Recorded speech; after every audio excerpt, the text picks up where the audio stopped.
Micro finance ನಿಯಂತ್ರಣ ತಪ್ಪಿದೆ, ಸುಲಿಗೆ ಆಗ್ತಾಯಿದೆ. ಭಾಳಷ್ಟು ಕುಟುಂಬಗಳು ಮನೆ ಬಿಟ್ಟು ಹೋಗುವಂಥದ್ದು, ಆತ್ಮಹತ್ಯೆ ಮಾಡ್ಕೊಳ್ಳುವಂಥ ಭಾಳಷ್ಟು ಪ್ರಕರಣಗಳು ಇವತ್ತು ನಾವು ನೋಡ್ತಾ ಇದ್ದೇವೆ. ಸರ್ಕಾರ ಕಾನೂನಿದ್ದರೂ ಕೂಡ ಕಾನೂನಿನ ಒಂದು ಪ್ರಯೋಗವನ್ನು ಮಾಡ್ತಾ ಇಲ್ಲ. ಯಾರ್ದು ಭಯ ಇಲ್ಲ, ಏನಿಲ್ಲ. ಒಂದು ನಮೂನಿ ವಸೂಲಿಗೆ ರೌಡಿಗಳನ್ನು ಬಿಟ್ಟಿದ್ದಾರೆ. ಒಂದು ಕಡೆ ಮಹಿಳೆಯರಿಗೆ ಕಾರ್ಯಕ್ರಮ ಮಾಡ್ತೀವಿ ಅಂತಾರೆ, ಇನ್ನೊಂದು ಕಡೆ ಮಹಿಳೆಯರ ತಾಳಿಯನ್ನು ಕಿತ್ಕೊಂಡು ಹೋಗುವಂಥ ಮೈಕ್ರೋ ಫೈನಾನ್ಸಿಗೆ ನಿಯಂತ್ರಣ ಮಾಡೋಕ್ಕೆ ಸರ್ಕಾರಕ್ಕೆ ಸಾಧ್ಯ ಆಗಿಲ್ಲ.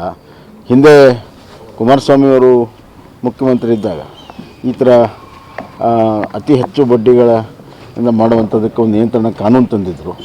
ಅದು ಕೋರ್ಟಲ್ಲಿ ಸ್ಟೇ ಆಗಿದೆ. ಅದನ್ನು ಈ ಸರ್ಕಾರ ಕೂಡಲೇ ಅದನ್ನು ತೆರವುಗೊಳಿಸಿ ಕಠಿಣ ಕ್ರಮ ತೆಗೆದುಕೊಳ್ಳುವಂಥ ಅಧಿಕಾರವನ್ನು ಪಡ್ಕೊಂಡು ಕ್ರಮಗಳನ್ನು ಜರುಗಿಸ್ಬೇಕಂತೇಳಿ ಮುಖ್ಯಮಂತ್ರಿ ಆಗ್ರಹ. ಸಿಎಂಗೆ ಕ್ಲೀನ್ ಅದ್ರ ಬಗ್ಗೆ ಇನ್ನೂ ಅಧಿಕೃತ ಬರಲಿ, ಆಮೇಲೆ ಮಾಡಿದ್ದಾರೆ. ಮೈಕ್ರೋ ಫೈನಾನ್ಸು ನಿಯಂತ್ರಣ ತಪ್ಪಿದೆ, ಸುಲಿಗೆ ಆಗ್ತಾಯಿದೆ. ಭಾಳಷ್ಟು ಕುಟುಂಬಗಳು ಮನೆ ಬಿಟ್ಟು ಹೋಗುವಂಥದ್ದು, ಆತ್ಮಹತ್ಯೆ ಮಾಡ್ಕೊಳ್ಳುವಂಥ ಭಾಳಷ್ಟು ಪ್ರಕರಣಗಳು ಇವತ್ತು ನಾವು ನೋಡ್ತಾ ಇದ್ದೇವೆ. ಸರ್ಕಾರ ಕಾನೂನಿದ್ದರೂ ಕೂಡ ಕಾನೂನಿನ ಒಂದು ಪ್ರಯೋಗವನ್ನು ಮಾಡ್ತಾ ಇಲ್ಲ. ಯಾರ್ದು ಭಯ ಇಲ್ಲ, ಏನಿಲ್ಲ. ಒಂದು ನಮೂನಿ ವಸೂಲಿಗೆ ರೌಡಿಗಳನ್ನು ಬಿಟ್ಟಿದ್ದಾರೆ. ಒಂದು ಕಡೆ ಮಹಿಳೆಯರಿಗೆ ಕಾರ್ಯಕ್ರಮ ಮಾಡ್ತೀವಿ ಅಂತಾರೆ, ಇನ್ನೊಂದು ಕಡೆ ಮಹಿಳೆಯರ ತಾಳಿಯನ್ನು ಕಿತ್ಕೊಂಡು ಹೋಗುವಂಥ ಮೈಕ್ರೋ ಫೈನಾನ್ಸಿಗೆ ನಿಯಂತ್ರಣ ಮಾಡೋಕ್ಕೆ ಸರ್ಕಾರಕ್ಕೆ ಸಾಧ್ಯ ಆಗಿಲ್ಲ. ಹಿಂದೆ ಕುಮಾರಸ್ವಾಮಿಯವರು ಮುಖ್ಯಮಂತ್ರಿ ಇದ್ದಾಗ ಈ ಥರ ಅತಿ ಹೆಚ್ಚು ಬಡ್ಡಿಗಳಿಂದ ಮಾಡುವಂಥದ್ದಕ್ಕೆ ಒಂದು ನಿಯಂತ್ರಣ ಕಾನೂನು ತಂದಿದ್ದರು. ಅದು ಕೋರ್ಟಲ್ಲಿ ಸ್ಟೇ ಆಗಿದೆ. ಅದನ್ನು ಈ ಸರ್ಕಾರ ಕೂಡಲೇ ಅದನ್ನು ತೆರವುಗೊಳಿಸಿ ಕಠಿಣ ಕ್ರಮ ತೆಗೆದುಕೊಳ್ಳುವಂಥ ಅಧಿಕಾರವನ್ನು ಪಡ್ಕೊಂಡು ಕ್ರಮಗಳನ್ನು ಜರುಗಿಸ್ಬೇಕಂತೇಳಿ ಮುಖ್ಯಮಂತ್ರಿ ಆಗ್ರಹ. ಸಿಎಂಗೆ ಕ್ಲೀನ್ ಅದ್ರ ಬಗ್ಗೆ ಇನ್ನೂ ಅಧಿಕೃತ ಬರಲಿ, ಆಮೇಲೆ ಮಾಡಿದ್ದಾರೆ. ಮೈಕ್ರೋ ಫೈನಾನ್ಸು ನಿಯಂತ್ರಣ ತಪ್ಪಿದೆ, ಸುಲಿಗೆ ಆಗ್ತಾಯಿದೆ.